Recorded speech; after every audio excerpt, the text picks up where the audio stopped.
My father was an ordinary working man, working in the sugar plantation, and they were surviving. As a matter of fact, my mother didn't know I was playing cricket. You know, I made my debut for Guyana at the age of 16. And then somebody was listening on the radio, and this name was being called on the radio, and my mother asked my brother and sisters, "Where is Alvin? I haven't seen him for days." Not realizing I was playing for Guyana. But to play for Guyana, it was real hardship. You know?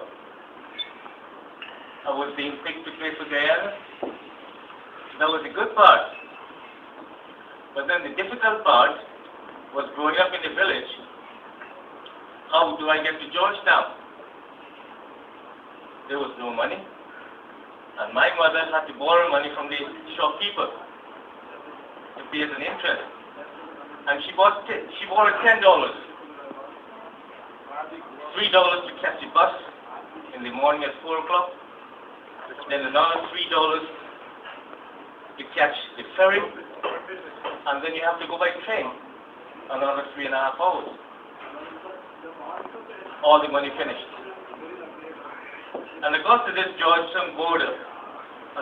Some of you chaps who have seen the Georgetown ground in Guyana border. I got to the gate, and in those days, domestic cricket was a capacity because the great players of the game were playing then. And West Indies cricket was its most successful and highest standard. And I got to this gate. I couldn't afford the equipment, so everybody lent me some pads, a bat, or half a bat, you know. And somebody lent me a pair of cricket shoes, and in those days, one size fit all. And I got to the ground, and they wouldn't let me. Eventually, he let me, and I went into the dressing room, and there were these great players, you know. Rohan Kanhai, who was one of the greatest Indian players ever played cricket for West Indies and the world. Lagdip, captain of Guyana, Clive Lloyd, Roy Fredericks, and all these great players, 8 international players. And I was seeing them for the first time, making my debut against Barbados, Gary Sobers, Wes Hall, Griffith, all these great stalwarts of the game, present players. And I sat in my corner, you know, looking at these great players. And I said to myself, you know what? This is the start only. This is the beginning of a wonderful, wonderful career. And I stressed myself, you know, because in those days, being an Indian player is not easy to play for Guyana or West Indies, you know. And I won't tell you why, probably a little bit politically, and you'll know where I'm coming from. And we had to work harder. And these chaps, you know, when we sit in the dressing room, they used to say, "Oh, you Indian chaps are too weak. Go and drink barley soup, or, you know, some sheep bone soup, and these sort of things to make yourself strong. You chaps eating too much dal and bhaji and, you know, sabji and everything. Eat something proper and be strong." And you know what? I'm going to prove to you. I used to train harder and harder. I used to run, wake up in the morning, run, wake up in the afternoon again, in the evening, run again, and be fit. In the end result, I was fitter than most of them, than all of these West Indian chaps. And you know what? I went to play professionally in England, and I came back 1 year, and I saw this Afro-Caribbean chap, black chap, and I said, "Hang on, I want to talk to you." I went and bought him a bottle of rum, and I put it on the table. I said, "I want to say thank you to you." I said, "What for?" "You have made me very successful." He said, why me? I said, don't worry, you made me what I am. And he couldn't understand what I was saying. I said, you pushed me to the limit to achieve success. So instead of looking at it as negative, I look at it as positive.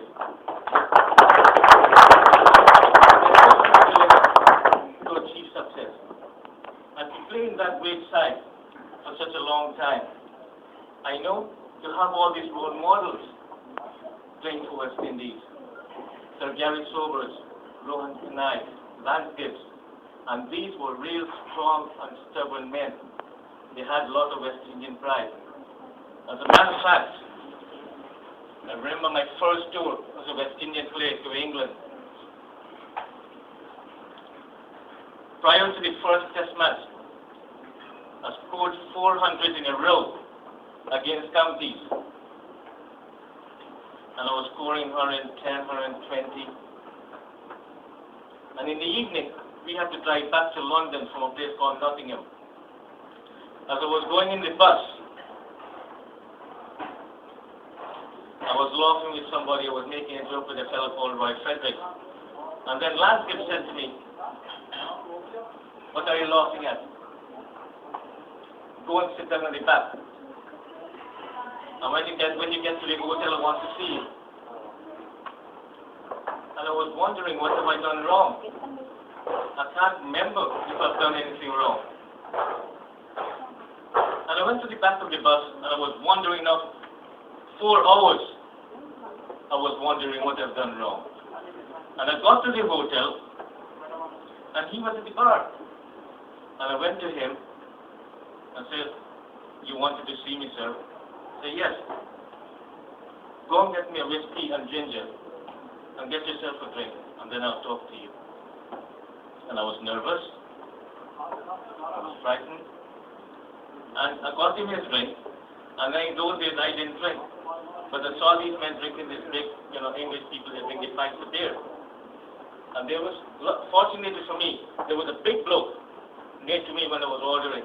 So I went behind him, and I said to the barman, give me a pint of that beer, what they're drinking. And I dragged it out quickly, and I staggered back to him. And he had a sip, and he said to me, you think you can bat? You can't bat. I said, no, sir, I can't bat. He said, you think you can bat? I said, I don't know. You tell me. He said, you can't bat. He said, making 120, 130, 110. That's no runs. I want 200, 300. That's when you learn to bat. And you know what? It's an institution. It's an education when those men push you to the highest. That's how hungry they were. And that's why people ask me sometimes about present West Indies cricket. The difference between us, we were people who had West Indian pride. We perform first and then get paid. Now they want to get paid first and then don't perform. That's the difference. And look at the standard. Look at the standard of cricket. Mediocre. We can't produce a proper team. And don't tell me that we never expected to go from top to bottom. And you know what made us? Apart from having role models, we were all professionals. We know our game. All of us were playing cricket in England professionally. And it didn't matter. It didn't matter. In that team that we developed in the 70s, there was no one time anybody can take advantage of a situation. Never. From the Gibraltars to the Clyde Lloyd, to the Kallicharan, to the Holdings, to the Roberts, nobody could have taken any advantage of that side. The boy said, hang on, now, you're only one. You're only one person here. Because we were so fortunate in that team that all 11 were blessed. There was not a weak link in that team. was not a weak link in that team. Apart from when India beat us sometimes, yeah. But I always say to them, it doesn't bother me. Whenever India and West Indies play, I've never been on the losing side. Because when West Indies win, I'm West Indian. And when India wins, I'm Indian. So never lost a test match between the two countries. You know? And as a matter of fact, when you see that clip, when I was batting, Mr. Lee bowled me a very, very short bouncer. And it flew over my head. It flew over my head. And when I turned back to bat, he was in front of me. And he said to me, "Who's that? A black beak, you know?" I said, "Look, you can't say that. You blind kangaroo." You're blind kangaroo. Yeah, you can't see. Now look, you're near to me. He said, "Why you said that?" I said, "Look, the black one is at the other end. I'm Indian."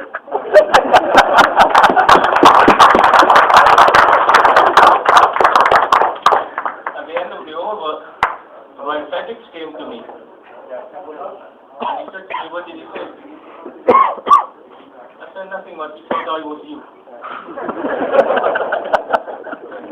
But that's how much pride I have being an Indian that I play for West Indies and to play with these chaps. And I play with some very, very great players, with and against. You know, you go to West Indies from Sir Gary Sober's Kanai, you go to the present team we were, Viv Richards, one of the most destructive players in the world has ever seen. Gordon Greenwich, the West Indian fast bowlers, Croft, Holding, Garner, Roberts. You know, that was a quartet. You know, it is the equivalent or vice versa of facing the four Indian spinners. Chandrasekhar, Dishan Berry, Venkat, and Prasanna. They were a quartet. They were a real quartet. And more so in those days in India. You know, sometimes you're going out, you win the toss and you're batting. And you see the Indian team going out. And normally you see the fast bowlers warming up. You know? But as the team walking out on the field, the four spinners warming up. Four spinners warming up. Abhidali bowling one over from the far end that way, you know, and then either Eknath Solkar or Gavaskar bowled one over. And that was it. The new ball attack. And every ball in those days, every ball bowled, they roll the ball back to the so in the second over the ball was rough. And there you have these four chaps. And then after the first over, you don't see your guard again. It's all dust, sand. And now these present players, when you talk about present cricket, now if you bowl too quick, you're cheating. You're not supposed to bowl too quick. And they've got their dress like you're fighting in Afghanistan. You don't know who's batting. They've got a cage in. They've got this thing on the arm. They've got a chest pad. And there's no quick bowlers. Wickets are now slow. Wickets are very slow now. Umpires have got the game more under control with quick bowlers. You only allow one bouncer. If you turn the ball, you're cheating again. You're supposed to bowl it half volley, let me hit it. Or photos. And they're talking the game has changed. Yes, the game has changed. Had it not been for television, cricket would have died. That's my personal opinion. Cricket would have died. And that's why they brought in all these razzmatazz now to create entertainment. And television, it's a good thing,